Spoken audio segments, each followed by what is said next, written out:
Well, thank you so much for being here today. I'm super excited to get to chat with you. I want to start off with this interview by giving you the opportunity to share a little bit more about yourself and really, what sparked your interest, broadly speaking, in health and well-being. Yeah, I think growing up, I sort of always was looking for happiness, just as I think many people do. And I think I noticed that when I was feeling my best physically after physical activities and healthy diets, I was performed and felt my best. And actually went through sort of like a chubby middle school phase that was pretty formative for me, actually, in many ways. But that sort of kicked off my thinking of food as something to actually be thoughtful about. And everything that I put in my body took a lot more intentionality from that point. Sort of after I came through that phase, it was actually kind of a challenging phase for me. I think a lot of people go through awkward middle school phases, and I was no different there. But I really sort of resolved to be more intentional about what I was putting into my body from a nutrition standpoint. And it started with food, and then sort of broadened naturally into what else can I optimize for my health with supplementation. And that led into searching through nootropics and sort of discovering that in college. There was this drink I got obsessed with one exam period called Neurosonic, I believe. And my friends and I were drinking those and studying like, oh my God, like I can't believe how well my brain's working. This is amazing. Yeah, I've just always been looking for levers to get the most out of my brain and my body, and nutrition, supplementation are sort of the tip of the iceberg. I've since gone deeper into other things, mindfulness, meditation, Vedanta philosophy. Cold plunges, of course, are sort of the hot thing these days. And I've got one in my backyard, so I'm part of that trend too. So I've always been interested in just feeling and performing my best. And I think nutrition is a foundational part of that. Well, I can completely relate to cold plunges. I'm also part of that trend. Unfortunately, I do not have a cold plunge in my small New York City apartment. Landlord might not like that. Exactly. But I do try to do cold exposure when I can. And, it's interesting that you shared that you went through like kind of that awkward, chubby phase in middle school. And that was really the catalyst to like being more cognizant of what you were putting in your body and nutrition. I feel like a lot of times the entry point into health and wellness is when you're realizing that you're not operating at your optimal level. And so I think it's consistent. I've noticed across a lot of interviews and people that I've spoken with that they've experienced some sort of like detriment in their health and well-being to kind of wake themselves up and take initiative towards developing healthier habits and practices in their life. Totally. And I think it also is the same for mental health too. I think a lot of people in middle school, sort of in your childhood, you're sort of hunky dory, everything's great. And then, kind of the reality of the world sets in and things become difficult in one way or another. And you really have to confront that difficulty, and whether it's failure or an awkward phase or just the reality of pressure of high school and college and the world ahead of you. And so I think that's an interesting time that also coincided with my reflections on sort of mental philosophy and mental fortitude and really reflecting on mental health and happiness. It sort of went hand in hand with the discovery of sort of attention I paid to nutrition. And like your point about mental health, I find it really interesting because, this concept around being like in a high pressure environment and how that impacts our well-being, learning a little bit more about your background, working in investment banking, going to Princeton University prior to that, like you've been in high pressure, what I can imagine to be high pressure environments throughout most of your life. And, I went to a really competitive high school, a competitive college. And now outside of my podcast, I also work in a corporate world. And I've also experienced kind of like the stress that comes with being in a high pressure environment. So can you talk a little bit more about that journey that you've taken in your studies and in your career, like how you've navigated that type of high stress, high pressure environment, as it pertains to this idea of reclaiming your brain and like taking care of your mental health and your well-being and finding a sense of focus? And that's been a journey that really played out through my 20s. I'm now 32, just for context. But yeah, I think it's important to realize that the only pressure that exists is the pressure you put on yourself. And whatever external pressures there are really just your filtration of other people's expectations of you into your own expectations of yourself. And so once you sort of really grok that and realize that it's all within you to relieve that feeling of stress and that pressure. And that was an important realization for me that sort of came about in my mid-20s, and really helped by sort of studying Stoicism philosophy and just worrying about that which you can control and responding to the external pressures and stresses of the world with just you choose your response to the conditions around you, and you can be really intentional about that. And you can sort of convince yourself that it's fun. And I have, like, I really, I'd rather be in quote unquote high pressure environments or situations, because the reason it's high pressure is there's a high variability of outcomes that are possible, and you have a ability to have a tangible impact on a certain situation or broadly like the world. And so I just think that's more fun. And so I'd rather have the ball in my hands at the end of the game, like, speak metaphorically, and rather than just being cheering from the sidelines. And so that's been a big personal journey of mine. And so Stoicism was helpful. And then also kind of secondarily started getting into a bit more like the Vedanta, early Hindu philosophies, and sort of just treating life as play. Like, that's all we can really do, and try to live in the moment and see this world for what it is, which is just a short opportunity to connect with people and share love and live in the moment and have as much fun as you can. I love that. As part of my studies in college were in philosophy, and I really need to like refresh my memory on what I was learning in those classes. It's hard to carve out the time to educate yourself on topics that are really fascinating to you when so much of your day is taken up by your work. And so one of my intentions for this year is to like dedicate that time to kind of reteach myself a lot of what I did learn in those philosophy classes. So I love how you bring up Stoicism and like some more of that Hindu philosophy. Can you share kind of like the difference between those two without getting too deep into it, like the difference in approach to living a good life from like a Stoic perspective versus more of like that Hindu perspective? Because I think it really does tie into, how you approach this concept around not putting pressure on yourself, like creating some sort of like playbook for yourself on how to manage your stress and keep, yourself feeling mentally and physically healthy. Totally. I don't purport to be an expert in either of these philosophies, really just a book or two, but my interpretation, sort of the things that I took away from my brief sort of study of the philosophies, is Stoicism is about realizing that your experiences of the world are your own, and they're on like you to interpret. And like the broad takeaway, I think I said it earlier, but worry about that which you can control. And there's no reason, if your flight's delayed, to be stressed about that, because there's nothing you can do about that.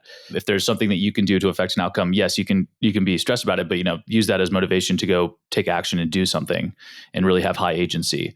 But it is Western in its view of sort of differentiating between the self and external circumstances, whereas Vedanta, which is really just the end of the Upanishads and talks about like philosophies of life. It's an ancient text that we don't even know how old it is, but it contains many wisdoms. This is just my takeaway, is really just there is no difference between external and internal circumstances. You are part of the universe. You're just the universe experiencing itself, as Alan Watts said, and take joy and gratitude in the little things and realize that all things are connected. And, you can get worked up about something that seems really stressful to you, but if you zoom out, like you're a blip in the long stream of time and the universe, and just lower the stakes a little bit, like just enjoy yourself in this moment and try to connect with others in the world around you, as you're all sort of an expression of the same life force, the same God, the same, universal spirit, whatever you want to call it. Yeah. I feel like my own personal philosophy kind of draws from both of those. And your point around the importance of like cultivating joy, looking for moments of happiness in our day-to-day life, that's so in alignment with everyday endorphins. And we'll get to some of that later on happiness and ways that you look for joy in your life. So we'll talk a little bit more about that later in the interview, but I want to transition into, really why we're here today is to talk about the inception of Magic Mind and really the inspiration behind this company. So can you start by sharing a little bit about, first of all, for my listeners who don't know anything about Magic Mind, what is Magic Mind? And more broadly speaking, the field of nootropics? Of course, I'll tell the full story, but just to kind of hit the punchline at the end. First, Magic Mind is a mental performance shot. So it helps you sharpen your mind, decrease stress and cortisol, and provide calm, sustainable energy all day. So you can be dialed in, not wired, and perform your best mentally. And it's really only my story in part. My co-founder and the creator of Magic Mind, James, brought this product into the world, and he and I together have grown the business. But the story is really his story. At his last startup, a fintech company that came out of Y Combinator back in like 2012 or 13, and scaled quite impressively. The startup was sort of on fire, and he was in his late 20s, got up to like 50 employees, and was under a ton of stress to perform after taking on a ton of investment. Was drinking like 7 cups of coffee a day, thinking that was helping him manage the responsibilities of being a first-time founder at that level. And it actually sent him to the hospital with a heart condition. He was under a ton of stress, and the cortisol spikes caused by caffeine sort of combined with that stress and caused atrial fibrillation. And his heart was actually beating at like 170 beats per minute for 2 weeks before he went to the doctor. And the doctor sort of told him, you've got this condition, your heart's been beating this fast. But the one thing that stuck with him, like a true addict, was when they said, with this condition, you should really only be having about half a cup of coffee a day worth of caffeine. This caffeine spiking your cortisol and increasing blood pressure and heart rate. Like, you can't be doing this. And he's like, how the hell am I going to get anything done on half a cup a day?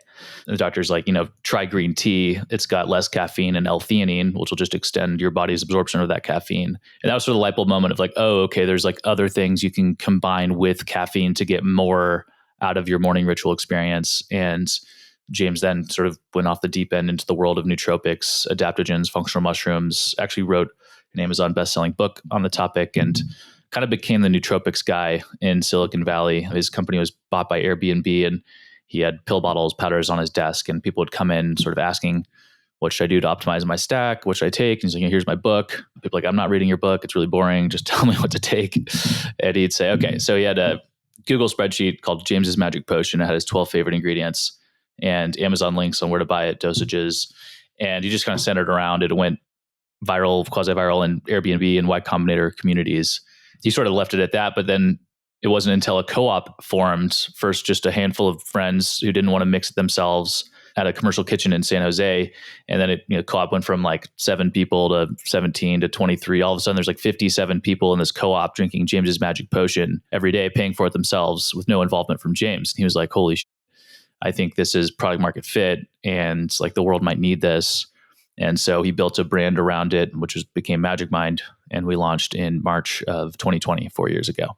And I joined shortly thereafter as the first full-time employee. And my background, as you mentioned, investment banking right out of college, but quickly realized that was not fit for me for what I wanted to do, and joined an early stage snack company, was on the founding team at Brahmi Snacks, and ran operations and sales on the East Coast, and sort of became a food and beverage guy. And so James and I linked up, and I had the industry experience. He had the product and brand expertise, and we joined forces and have grown this business together. Wow. What an incredible, crazy story. And to what we were speaking about earlier, this idea of like kind of experiencing a detriment in your health and well-being as the catalyst for waking up and being like, I need to make a change. It sounds like that's exactly James's experience, having to go to the hospital, having like a way too rapid heartbeat, for what was it, 2 weeks before he realized like there was an issue. And caffeine is 100% addictive. I mean, I've tried to like have less caffeine on the day-to-day basis, and it's hard because so much of it is about the taste and with coffee in particular, and the morning ritual aspect of it. Like making my cup of coffee, going to get my cup of coffee. So I can't even imagine like the struggle that it must have been for him to significantly decrease his coffee consumption and his caffeine consumption. Like, I did my yoga teacher training in Bali, and I remember this Chinese medicine practitioner that I had met with told me to stop drinking coffee. And she was like, just have matcha. Like, that's a better alternative. I grew to like it, but at first it was so hard to make that transition because I was like, I don't want to have matcha. I don't want to have green tea. Like, it's not the same. And so it's really fascinating to see how he created this like magic potion. Maybe that's where the name Magic Mind comes from, because of his magic potion that went viral. James's Magic Potion turned into Magic Mind. But yeah, it's important to note for him, it had to replace his coffee. But we specifically position the product not as a coffee replacement. Our whole philosophy is just that too much caffeine is counterproductive to how you really want to feel if you're going to be performing optimally from a mental perspective. Like if you want to do your best work, you actually want to be in flow, present in the moment, dialed in. You don't want to be bouncing off the walls, heart racing, jittery. Like a big dose of caffeine is great if you need to stay awake all night on a long haul truck drive or road trip, or if you want to personal record your deadlift. But if you're trying to do your best and deepest work, you're better served by a lower dose of caffeine and the nootropics and Magic Mind that sharpen cognition, the adaptogens that actually combat the cortisol spike and decrease stress in your body. Because there's actually a lot of scientific literature now. The cause of procrastination is pretty clear. It's not any lack of energy or motivation. It's just anxiety. It's low-grade pervasive anxiety that prevents you from starting that task. And so the magic of Magic Mind is the up and sharpening of the mind from a bit of caffeine from matcha and the nootropics, as well combined with the decreasing of cortisol from the adaptogens that just get you leveled out, dialed in the zone. So I still, I love the morning ritual of coffee. I still have my big cup, I might add, every morning. But then I have a Magic Mind, and it sort of takes me through the whole day and gets me to another level of focus, clarity, and alertness. Yeah, there's two things that I want to bring up from what you just said. So the first is that I actually interviewed while I was in college at this point, one of the researchers who kind of pioneered that emerging scientific literature on really what the cause of procrastination is. Oh, fascinating. It was like so interesting for me because at the time I was a college student, my life was revolved around my coursework and exams and like in a testing environment, which is different now working. I mean, it manifests itself differently, but I remember learning during that interview, her research was on how procrastination is not about being lazy. It's about, a failure to self-regulate our own emotions. And to your point, like anxiety, that we can experience. And I think there's a huge misconception around procrastination, like that, you don't have drive or that you're just lazy or you don't want to do something. But if you dig a little deeper and realize like it's this failure to self-regulate, if you are able to like learn how to regulate your emotions and approach things from a state of calmness, which also is related to being in that flow, like not feeling those jittery moments of anxiety, it's easier to actually accomplish like the small bite-sized tasks that you need to do.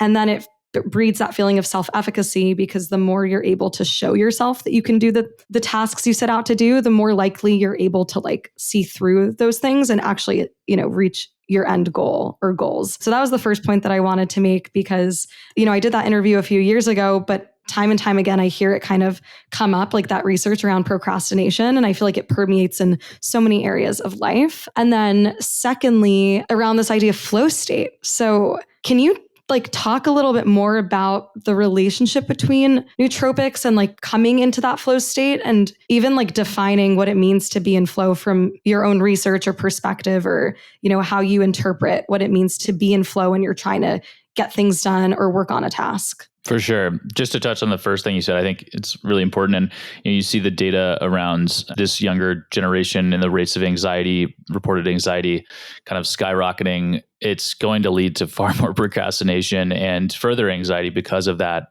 And so they're really, this message and your podcast are important around building that mental fortitude. And, at Magic Mind, we're not claiming to be a like end all be all solution to everything. It's one part of what we call the 5 pillars of mental wealth, which we can talk about a bit later. But just to quickly say what they are from our perspective in order of importance, it's first sleep, diet, exercise, stress management, which is sort of what you talked about, sort of techniques to manage and self-regulate. And then fifth and finally and least important is exogenous compounds like Magic Mind, like the ones in Magic Mind that can help regulate your cortisol levels, improve sharpen focus, and elevate your mental wealth altogether. So I think that's important context for your second question about flow state, because flow state's sort of a expression of state of increased mental wealth in my view. And I think my definition of flow state is just that feeling of being completely present with the task at hand, where time doesn't really exist.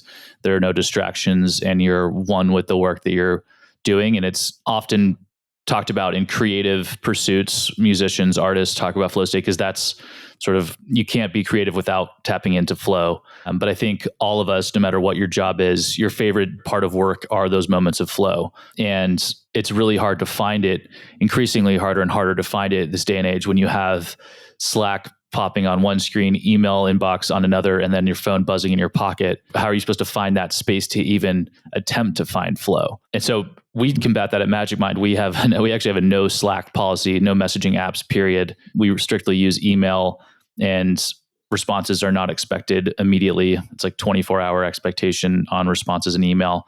And if anything's urgent, just pick up the phone and call someone. Just, we kind of lost that really effective communication tool, I feel like, in the last 10 years. And then, I highly encourage all of our employees and everyone I talk to to really take ownership of your phone and figure out those do not disturb settings. I'm, to my wife's chagrin, or throughout our whole relationship, I do not receive any notifications for anything but calls on my phone. So I'm optimizing my day around trying to limit distractions, create uninterrupted blocks of time where I can hopefully tap into that flow state, because that's when I do my best work. That's when we all do our best work. I need to take your advice and do the same thing with my phone, because every time I get not every time, but there are many times that I get pings where my cortisol spikes and I have all these notifications. I feel like sometimes my attention is being pulled in a million different directions. And it's hard, actually, because, I think there's this perception, being young at the beginning or the start of your career, living in a place like New York City, that you constantly have to be responsive to everything that's coming at you. But I like what you're saying about taking ownership of your phone and being extra cognizant about how you actually engage with your devices and how you choose to respond to certain things, I think is really important, because it's easy to get lost in that, especially being younger in your career and feeling like you have to be, at the beck and call of whoever you're working for, or, your social obligations. It's very easy to get lost in that. So it's, one strategy you mentioned is really knowing your do not disturb settings and limiting notifications. I think there's a lot of different strategies around digital health and digital literacy, kind of digital wellness practices that we can implement to create more focus and tap into some of those pillars around that you describe with mental wealth. Yeah, completely. And I think, just so people know, just tactically, you can actually allow certain contacts specifically to create a notification for something like a text. So if you're worried about your boss or your partner, you can actually track this so simply. There's screen time. There's also pickups, which people don't talk about as much. You can actually track how often you're picking up your phone throughout the day. And it can be a little shocking if you're not sort of paying attention. Then you look at it, it's crazy. And so I highly encourage, not all jobs, it's not all possible in all jobs to sort of ditch the phone, ditch the notifications. We've been very intentional about creating that culture here at Magic Minds, but certainly wasn't the case when I was at Barclays. But I think there is a space for, and the right managers would have an appreciation of managing up and saying, let's level set on expectations here. You're expecting a lot of output from me. I need time to do that. Here's what I ask from you. If it's very important and you need something urgently, call me. Otherwise, I'm going to not be looking at my phone at all times, because I need to actually do this output that you need to do the best work I can for you and for the company.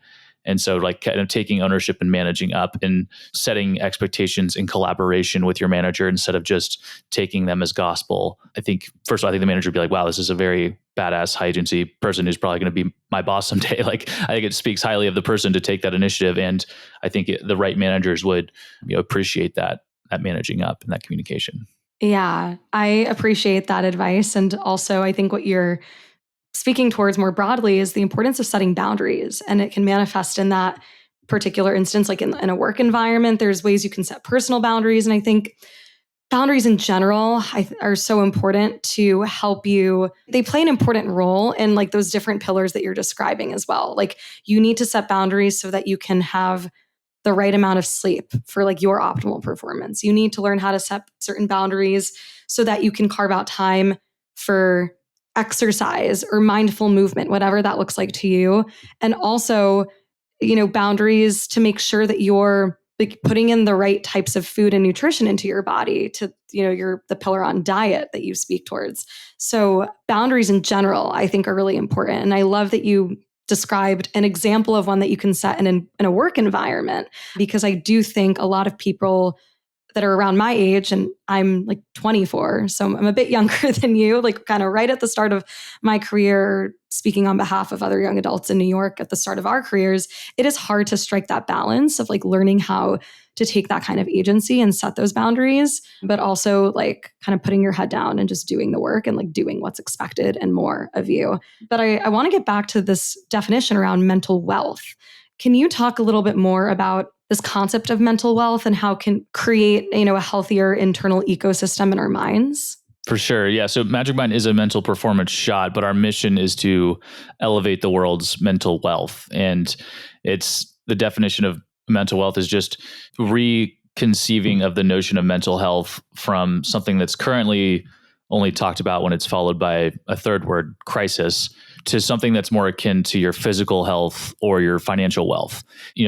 We're sort of in the to relate it to physical health, we're sort of in the pre-1950s era where, jogging wasn't a thing, like exercise wasn't a thing. And, it's amazing. It's a whole nother conversation to have about the metabolic health. People were pretty healthy, even though they weren't specifically going out of the way to exercise, but the amount of movement that was going on was different. But people weren't thinking about, I need to invest in my physical health. And then now everyone does. We all have a routine of mindful movement or of working out or jogging or whatever your practice is. And I think 30 years we'll look back on these times and be like, wow, no one really had a practice of investing in their mental health. And so mental wealth is just the process of investing in your mental health and treating it as a daily effort that really is incumbent upon you to develop. And as I mentioned, that's part of it is getting the right sleep.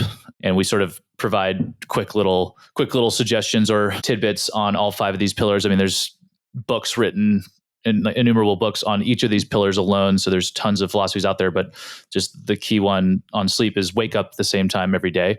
It makes it super easy to wake up. It sets your circadian cycle consistently. You get to sleep faster and easier as a result. And then, so just try to wake up at the same time every day. For diet, just trying to limit alcohol as much as possible. All these things that'll ladder up. Alcohol kind of kills your sleep. And, that's sort of one easy dietary choice that you can make to improve your mental wealth as well. I'll admit right now, I'm not I'm not totally sober. I enjoy a few drinks on the weekends, but as much as you can, that wine, a glass of wine at dinner or beer after work, like kind of unnecessary and is affecting your sleep later that day.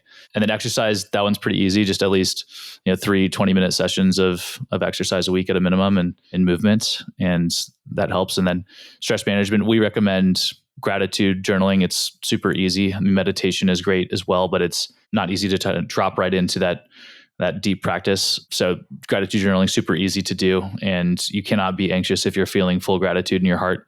It really changes your day. There you go. Amazing. Gratitude journaling. This is my 5-minute journal. I need to get a new one because I've had this for like over the past year, but I've noticed a difference when I take the time to write down things I'm grateful for. And there's research that shows this. Totally. Like you cannot feel like gratitude brings actual open-heartedness and love into your body, and you can kind of feel it physically, and you cannot feel that and anxious at the same time. So it really sets the tone for your day and is so important. And then exogenous compounds, we made it easy. Just take Magic Mind. That's the 5th pillar. Yeah.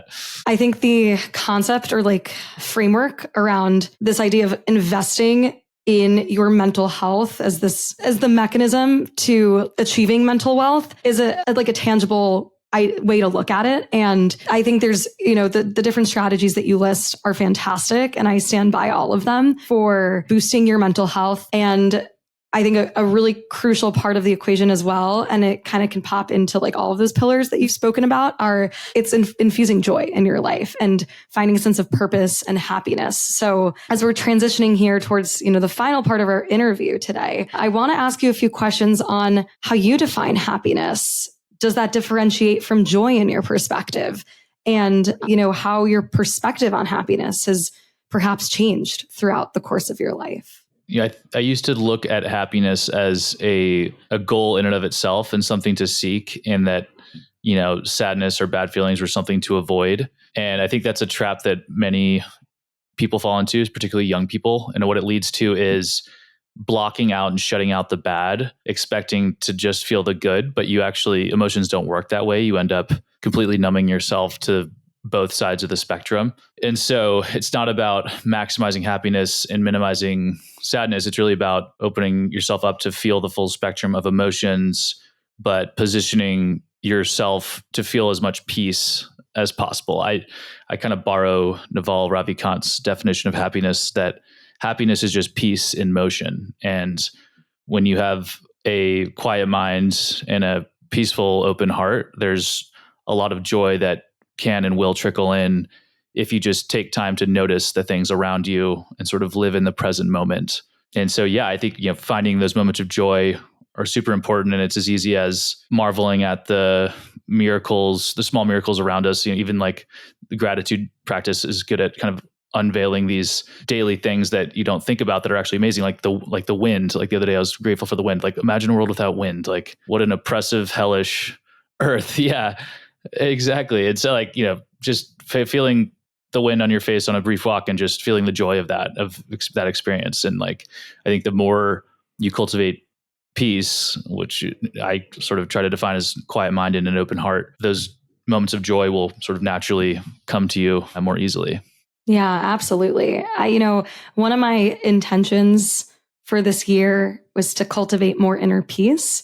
So I love that you shared peace as part of your response to like how you define happiness and how to seek out those moments of joy a bit more easier. I think it's easier to look for those things when you feel peaceful. And in order to feel peaceful, you want to be able to access those flow-like states. So everything is very interconnected, and being able to be in flow also allows you to cultivate more mindfulness. Totally. So it's kind of like the cyclical thing where, it all feeds off of each other and has like a positive upward spiral. It's a lot like exercise, where people probably are more used to thinking in this way. Like, the more you jog, the more likely you are to be able to get to that flow state point of a runner's high that people talk about. And like, it's the same with investing in your mental wealth and all these practices and feeling that flow and that joy and that happiness.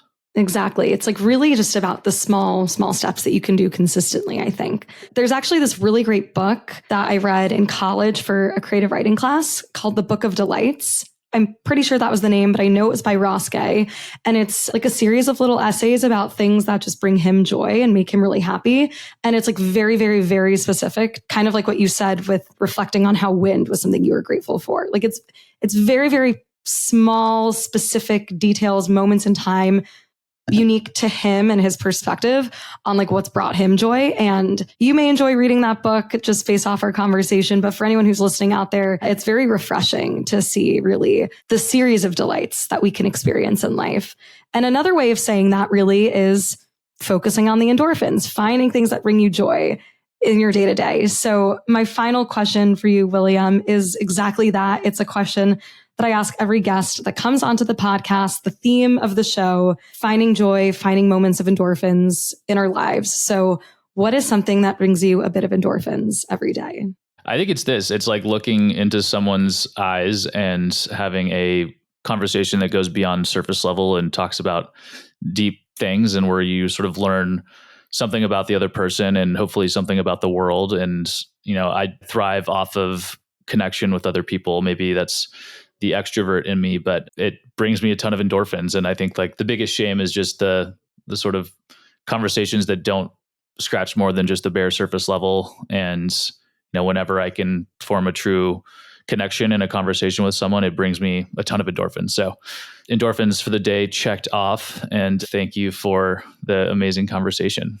I could not agree more. It's the strength of your connections that really brings so much joy. And I can also resonate with that. And thank you for coming on to the podcast. This has been so much fun. And I feel like I got to learn a lot, about really the mission behind Magic Mind. And also I appreciate the little refresh on philosophy. This is like giving me homework to do to go and like actually refresh some of the stuff that I did learn back in the day in school. Where can my listeners get their own Magic Mind and also follow you all on social media and stay, plugged into your community? Totally. Well, there's 15,000 subscribers out there, so maybe there's a couple listening. If so, thank you very much. But yeah, we're on magicmind.com. We're on Amazon. We're in Sprouts nationwide. We're in a bunch of grocery stores in California and expanding rapidly throughout that grocery channel. So I think Amazon and online would be the easiest for most of your listeners, unless you're a Sprouts shopper. But yeah, try the product. The website has a 100-day money-back guarantee. If you don't like it, we'll just refund you. No need to return the product. It works for, I'd say, 87% of people very well, and it's noticeable. And I can't wait to send you some and get your feedback. But hopefully, it can help people with procrastination and finding flow and make a difference in your listeners' lives if they want to give it a try. Yeah, absolutely. Well, I'll link all that information in the show notes as well, so everyone who's listening can take a look too. And yeah, just thank you again, William. This was so great. So great to have you here. Thanks, Stella. Pleasure to be here.